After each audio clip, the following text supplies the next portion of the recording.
So today's blog story time is one of my blogs that I again wrote in Cambodia, and this blog is one of my more serious blogs again, because it deals with a really tough yet historical subject matter, and that was the Carrifields Memorial that is in Phnom Penh, Cambodia. And I had the privilege, along with a few of my teammates and a fellow squad mate, that we all took a day trip there, a couple-hour bus ride, and we got up at the butt crack of dawn, and we didn't get back until very early morning hours the next day. And so this is the blog that I wrote. And one of the cool things that I realized later, that throughout my trip, I went to 3 regions of the world that had experienced a genocide: Cambodia, Albania, Serbia, and Rwanda. And 2 of those places, Cambodia and Rwanda, they actually have a museum and a memorial dedicated to it.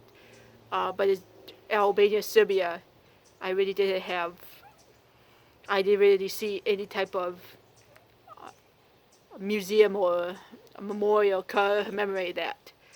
Um, so yeah, so this is the blog that I wrote, and one of the reasons that I'm reading it today is because I had picked a date and today's that date.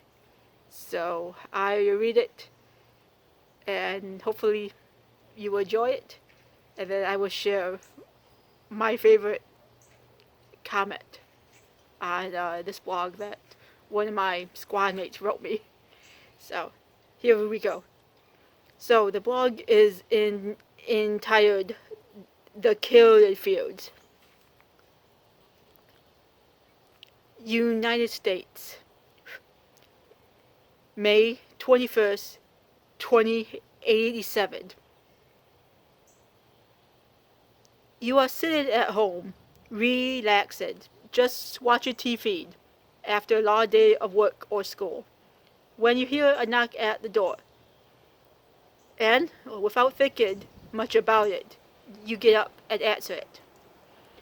You open the door and expect to find your best friend, but instead of her, there are four fully armed military police officers standing there. Before you can even get a word out of your mouth to question what is going on, the police grab you and force you to the ground, kick you around a little bit before they slap handcuffs on you, and as they pull you up, they finally tell you that you are getting arrested and to keep quiet. You try to ask what you are being arrested for, but one of the officers punches you and tells you to keep quiet. Before you know it, you are being thrown in the back of a truck, headed to an undisclosed location, and your fate is uncertain. But in the end, it'll be death, and later, you find out that your only crime was that you are what the police called part of the intellectual class.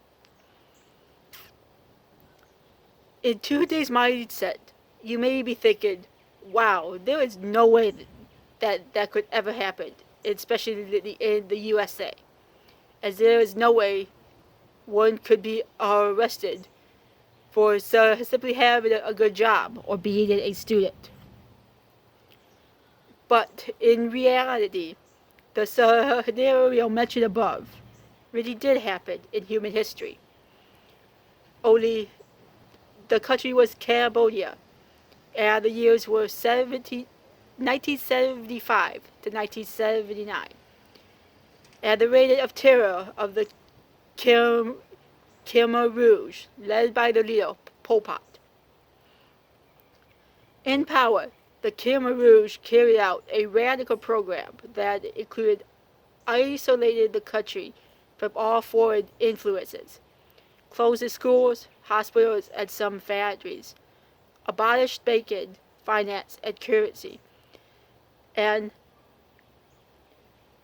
and collectivized agriculture. Khmer Rouge theorists developed the ideas of Hu Yon and Kino Setfred. I know I butchered those names. Believed that an initial period of self-imposed economic isolation and national self-sufficiency would stimulate the rebirth of the crafts and the country's latent industrial capabilities. The Khmer Rouge government arrested, tortured, and eventually executed anyone suspected of belonging to several categories of supposed enemies, which included the following: people with connections to former Cambodian governments, either those of the Khmer Republic or the Sachem to the Khmer Republic, military or to foreign governments, professionals and intellectuals, including almost everyone with an education, and people who understood a foreign language. Many artists, including musicians, writers, and filmmakers, were executed. Third, Christians, most of whom were Catholic and the Catholic Church in general, Muslims, and senior Buddhist monks. The Roman Catholic Cathedral of Phnom Penh was razed. The Khmer Rouge forced Muslims to eat pork, which they regard as forbidden. Many of those who refused were killed, as well as Christian clergy. Now, think of all the people you know and love. Do they fall into at least one of these categories? Most likely the answer is yes. As I kneel on the ground after having said a prayer for the souls that may not be at peace, surrounded by the killing fields and the S-21 prison, I couldn't help but think of the above question, as my answer would most definitely be yes. And I thought about myself as I would have 3 strikes against me from the beginning. For I am a college graduate who is a Christian and used to work for the government. Besides myself, I also thought about everyone else that has been in my life, from my friends to their families, my parents, the rest of my family friends, and even down to all my squad mates and their families, and what their fate would have been. And the thought of them all being killed by the regime. Wow, that is so powerful to think about.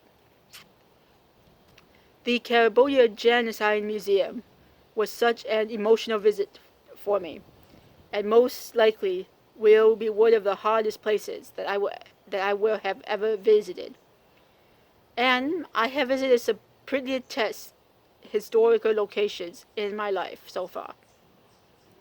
But it was important for me to do this as a historian. Sure, I got to cross another historical place off of my bucket list. But to me, it is so much more than that. I could feel, see, hear, and even smell the history that had taken place at this location. It was eerie, and I was moved by the whole experience. One of the things that really hit home to me was seeing all of the scars inside the memorial, and especially the words, marked 20 to 40 years old, on the first shelf, there was 37 scars, and the first thing I thought of was my squad mates, as it kind of put things in perspective. So yeah, it was so heartily awesome to be about to visit and pay my respects, as it is something that I will never forget.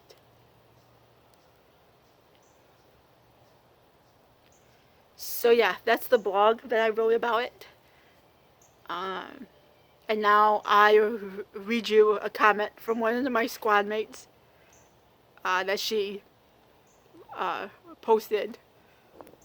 And when she did post it, it kind of took me by surprise because I did not.